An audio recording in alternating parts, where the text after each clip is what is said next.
What is up everyone, I'm Gushi and welcome to the channel. In this video, we're going to be going over how to get better at PvP in Elden Ring. Now that the game has been out for a while, most of you have completed the game and are looking into other aspects of the game like PvP to continually enjoy this game. Personally, I love the PvP, and coming from a perspective of not playing a Souls game before, picking up Elden Ring and not knowing anything about PvP, to winning at least half of my invasions, I want to share a couple of tips and tricks with you guys, which I've learned along the way, so you guys can either get into PvP, or if you guys have already been dueling, hopefully get better at PvP. At the end of the video, I'll be doing some live commentary on my thought process, on how to counter certain weapons, what to do in certain situations, and different combos that you can use. So I hope you guys find this video helpful. If you do, please drop a like and check out our Elden Ring playlist where we have a bunch of other tips and tricks as well as builds on everything Elden Ring. If you guys have tried invasions before, you should already know that the odds are not stacked in your favor. Most of the time you will be facing more than one person, along with the fact that there's a lot of cheese builds, which include shield poking, Moonveil which is crazy strong right now, some magic attacks which you literally cannot dodge, and the ever evasive Bloodhound step. So the first thing I wanted to go over are a couple of counters, as you will need to be prepared to face up against all of these. First up, let's go over shields. The reason why shields are so powerful is because you can hold them up and defend yourself with the other hand using a thrusting weapon, essentially letting you attack and defend at the same time. Now the number one most powerful tool against this will be status effect weapons. Status effect weapons can go through shields, so the ever popular bleed weapons. In the previous clip I've been using the Magma blades, which leave a magma pool on the ground, which the other player will take damage from. We have things like Madness on the Vikes War Spear, or if you have some Ashes of War like this Thunderbolt over here, you can also do damage if the enemy is just turtling up behind their shield. Finally, another really good counter is the Cypher Pata. Of course, this does require faith, but there are some Ashes of War with Unblockable Blade, which will actually go through shields, making their defense useless. I have been going with a faith build, so carrying a Cypher Pata which doesn't have any weight is a really good backup. Next up are counters for magic. Magic is extremely strong in Elden Ring. Specifically, Moonveil users who just spam the weapon art sometimes are hard to deal with, especially when fighting more than one. On top of the fact that some of the magic, specifically Stars of Ruin, cannot be avoided unless you have things like Bloodhound Step. Now there's a couple of counters that you can use. First is the Erd Tree Great Shield. Its weapon art, Golden Retaliation, lets you reflect both magic and incantations, which will definitely have other players second guess themselves on when to use their magic. Next, and my personal favorite, mostly because it's a passive effect, which is an incantation called Barrier of Gold. This will greatly increase magic damage negation, both for yourself and allies. This is something I always carry with me, and if I see someone with the wizard hat, I'd say 9 times out of 10 they do have Moonveil, so I just try to pop it before a fight. If we compare this example where I am using Barrier of Gold, and I only take 20% damage while I get hit, versus this other example where I don't use Barrier of Gold and it takes out almost 75% of my health, you can really see the difference of the magic negation. So these are a couple of things you can do before a fight to prep for any situation. The next tip I want to go over is about spacing and positioning. The first thing you should do before a fight starts is get a general sense of the weapon that they're using. If you see a katana in their hand, most likely they have Moonveil or Rivers of Blood. If they have spears or rapiers, they're going to be using a lot of thrusting running attacks. Or if they're using a bigger and larger colossal weapon, they might be doing a lot of jumping attacks. Depending on the weapon that they're using, your playstyle should differ to match and counter the weaknesses of their weapon. And this is where spacing and positioning come into play. In this example, I see the enemy using some spears. Spears, just like rapiers, have amazing range, especially with their running attacks. So usually before a fight starts, there's usually like a little dance period where each player figures out what weapon the other is using and trying to position themselves so they don't get hit and can counter with their own attack. Where to position specifically kind of comes with practice and will come over time, but we can get a better sense if we understand each of these weapons. This brings me to my next tip, which is to understand different weapons' moveset. Not only will this give you a sense of what your weapon's range is, but it'll also give you a sense of your opponent's range, tying back into the spacing and positioning. Now depending on what type of weapon you're using, the moveset will be a little bit different, so I highly recommend getting used to one weapon type before switching and moving on to others. Just to quickly go over all the different moves you can do, we have a standing light attack with R1, a standing heavy attack with R2. Most cases you do have the option to charge your R2 if you want. If power stancing and using the same weapon in both hands, you can use L1 to do a light attack, which will basically do double the damage since you are using two weapons. Next we have our crouching attacks. Usually this will differ from your standing attack. In the spear's case, this does a thrusting attack instead of the standing horizontal attack. Next we have our running attacks, which we can do a light and heavy. The range might differ between these, so just keep that in mind, because this is something we can use within our mix-ups. Something that's really useful in fights is instead of fully doing your running attack, you can actually stop and do your power stance attack, which does have a couple of benefits. Your running attack does have a longer animation time and takes significantly longer to do a follow-up attack, so stopping and doing your power stance light gives you a fast 3-hit combo, with the trade-off being some range. This is extremely useful if enemies are dodging that first attack and trying to counter with their own attack. This lets you do a quick 3-hit combo to catch them before they get their attack off. Next we have a backstep attack. If you hit the dodge button or circle without any directional influence, you will do a very quick backstep, which you can do a move straight out of. Now this is something that I don't really use within fights, but can be efficient in some situations.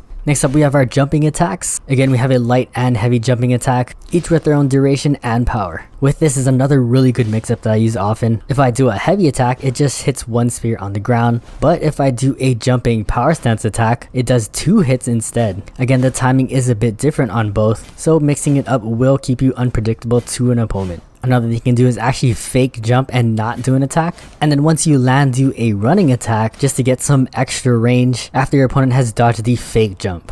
Again, we'll show some real-time examples at the end of the video, so definitely check that out. Next thing I want to talk about is a very important concept you have to learn, which is called roll catching. This is where you put pressure on an opponent while they continuously roll, while also timing your attack, so you catch the opponent out of their invincibility frames. Again, this is something you should absolutely learn, especially if you don't have a weapon that has high burst damage, as it becomes extremely useful when dealing with multiple enemies at once. The faster you could take down one person, the less opponents you have to worry about, making the fight a lot easier. These spears are a really good weapon to roll catch with, and it's helpful if you like this kind of playstyle. If you're not good at roll catching, another good option is a big burst damage weapon, or something that does a nice AoE, so you can quickly take down 1 or 2 enemies at once. This is why I really like the Magma blades, as you can really punish enemies that get too aggressive and tend to group up and attack you at once. That's all I have for you for the tips. Next I'll show you guys some gameplay with some live commentary, and I'll try to incorporate some of these tips.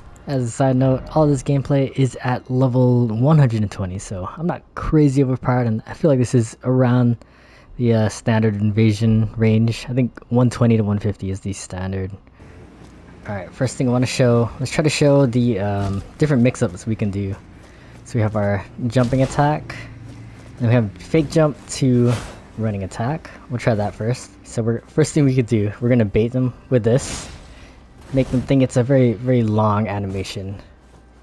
And then we'll go with our these different mix-ups. They already teamed me up on a guy, so we'll see how this goes.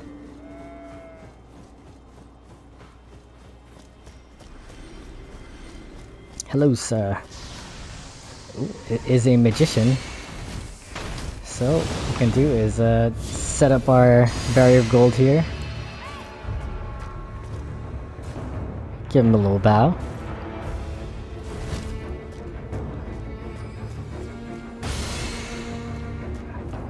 Give him a little fake out right here. And then we're gonna do dodge that.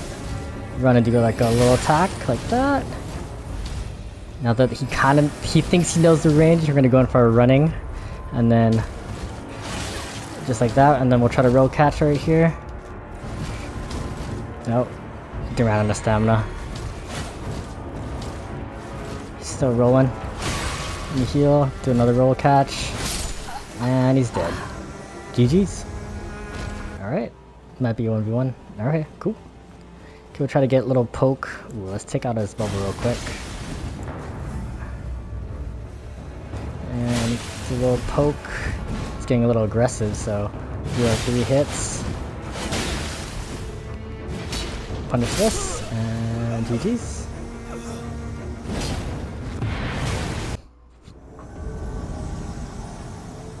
Alright, let's try a different weapon this time. We have the Magma blades on. Definitely does not have that good of a roll catch, but it does have a really good running attack with 2 hits. And it's perfect for shields. Nice. Give it a little bow. What's up? No bow. Oh. Alright.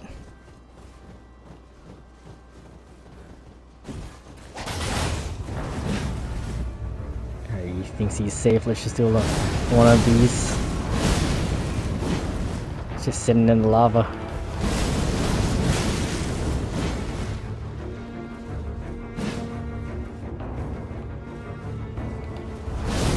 You can even try the unblockable blade. I don't think he knows about it.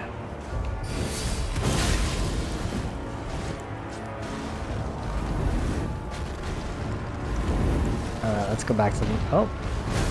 No, he wants to still do that. You can spam weapon arts too, man! He doesn't know about it.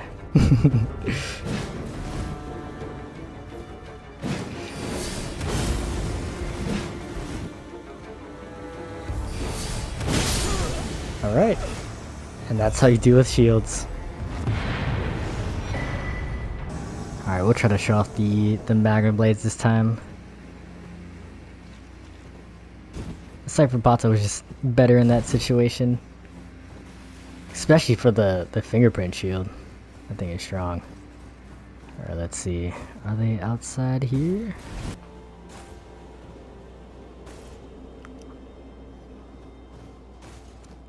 Oh, there's the other guy. I have some magma too, man. Dodge. Alright. Let's try to get some cover from this. Heal up. This guy is a magician, so we could pop this real quick. Get some FP back. Alright, and let's get back in. Everybody's trying to summon the other guy again. Get some stamina back. And he should be dead. Oh, do another roll catch. Yeah, see, less range, but we'll try to kill him with the weapon art. There we go. GG's.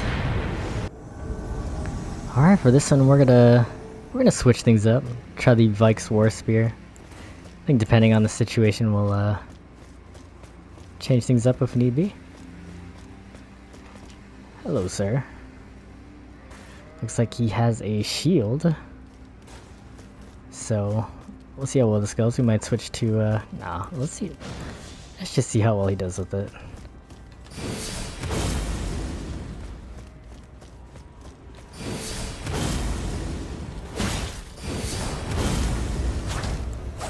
Alright, get some weapon arts in here.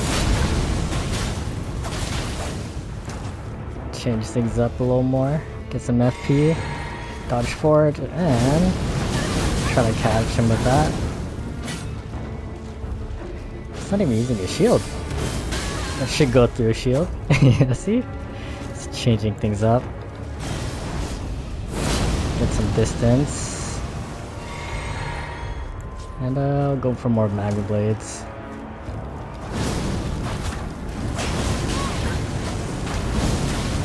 Just rolling in the magma. Okay.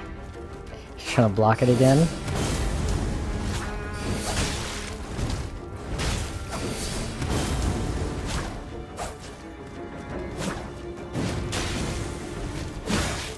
Oof.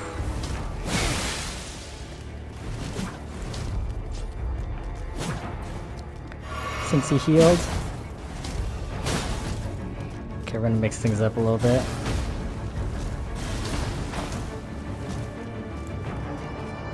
See, he hasn't blocked yet.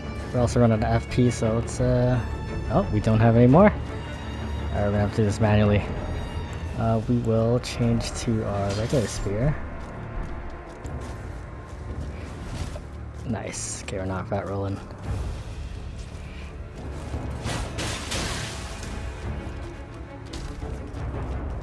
Do a couple of mix-ups here. Ooh, he's hurting. Before he heals. Punish this. Roll catch. Oh, that didn't hit him. It hit him. With that, that's pretty much everything I have for you guys. I hope you guys found this video helpful. I'll be doing breakdowns of certain weapons and weapon types in future videos, so stay tuned. As always, thank you guys for watching and hope to catch you in the next one.